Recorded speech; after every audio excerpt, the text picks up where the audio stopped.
Ooh, kind of cool, weird little shading going on here.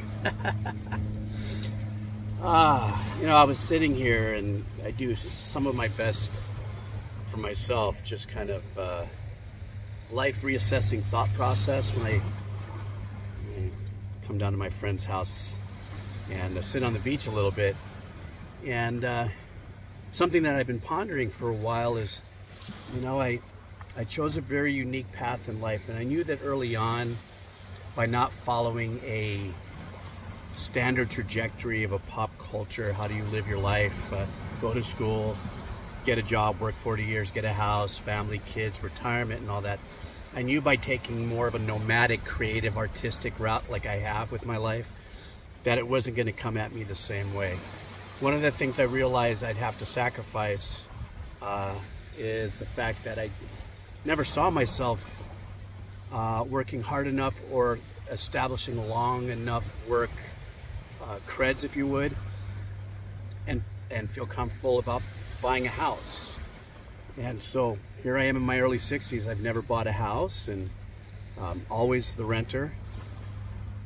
And you know, the thought comes into my mind of like, God, did I make a mistake, you know, by not, you know, taking the other path and maybe making myself a little more solid to buy a house, so that when retirement comes, because this is where now I'm at with this, you know, at least while I'm posting this video, is as I'm looking at getting older, you know, it looks like one of the self-prophesized realities that when I made this decision earlier in my life was I might have to work until the day I die, but hopefully the universe will give me something to do and to keep me creative so I can do it. Of course, back then, this is in my early teens, I had no idea what the future was going to yield. You know, I wanted to live a life that all the risk was on me, and was very focused on anything that I did energy-wise in my life didn't negatively impact anybody else. Therefore, also, never having my own kids, even though I am a stepfather. I didn't get married for the first time until I was 50. You know, there were a lot of sacrifices that, in the traditional way, I keep doing this, I don't know why, in the traditional way of what I had mentioned earlier, that kind of timeline and how you did things. But I will admit that there's a little bit of like a, you know, what if I do live till 90? You know, how's that going to look? And I do have wonderful, you know, family and, you know, my brothers. It's not like I'm completely nomadic as if I don't have any family. Once again, going back to that statement where it's like, you know, I wanted my existence to never impede anybody else's life or become like a concern. Thinking about me and their thought process is like, oh wow, you know, how are we going to take care of Jeeves, or how are we going to do what we're going to do? And oh, a little construction going on out there.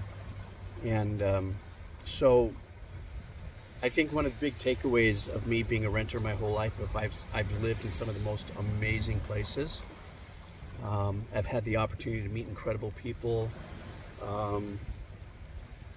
Of course, you know, you put a couple dollars away for the future, but you know, with inflation and stuff like that, you can just piss through that in a minute and a half. So I do sit here and ponder and go, well, I've had incredible experiences, but if I do live until 90, I might be having to, you know,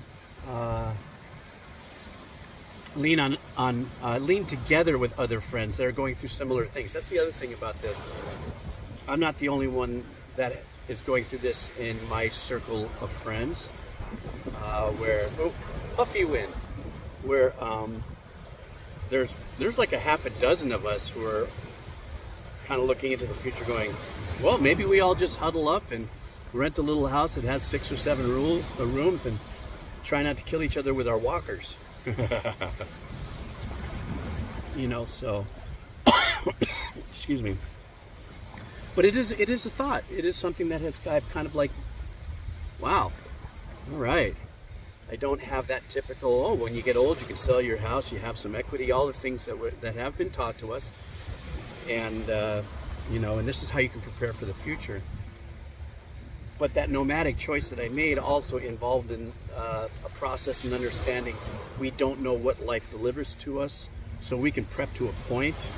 Here I am thinking, you know, what if I live until 90, but then what if I live another 15 minutes? You know, then all concerns and worried strategies about the future is for naught, you know.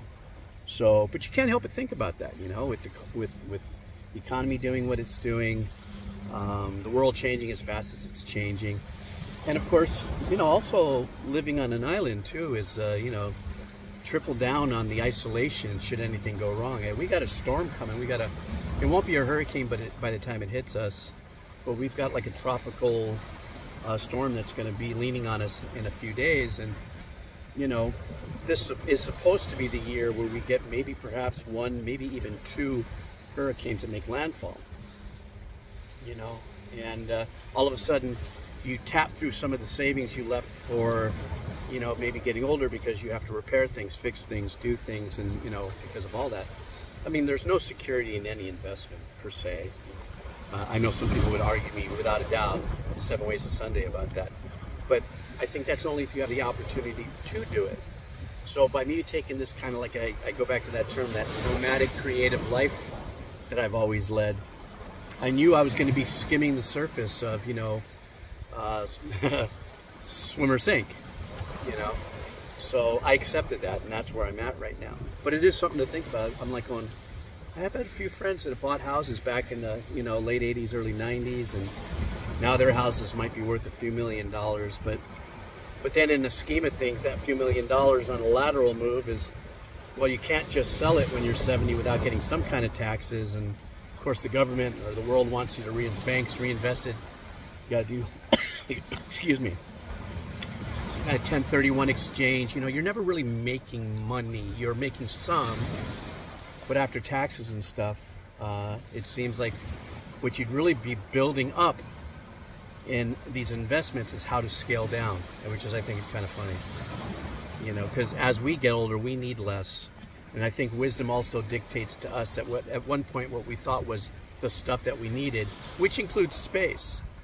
You know, a lot of friends of mine who are successful and financially set, you know, they so much don't fear perhaps losing money as it is their space and what they've created. Let's say, you know, 5,000 square foot house with, you know, insane ranch property or pool views or beach views and stuff, and that's kind of a trippy thing. Not so much about the money, it's about the space and the environment, you know. And I think with my journey, at least up until where I'm at right now, my life has been spent living in so many incredible spaces.